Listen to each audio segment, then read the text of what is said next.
Here are the facts. 10 years ago, the school district of Lee County received $318 million in capital funding. Last year, we received $118 million, a loss of $200 million. Meanwhile, this green line represents the student population growth in that same time period. In fact, our district continues to grow by an average of 1,800 students per school year. That's the equivalent of one high school's worth of students. At this pace, we simply can't keep up with the demand.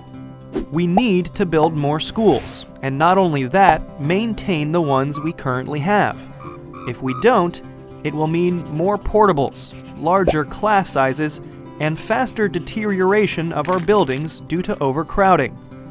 But in order to fund these projects, we need your help, because a quality public school system benefits everyone. Research shows quality schools increase property values and may be the single most important factor in the economic health of a community. For more information, visit leeschools.net/change for change.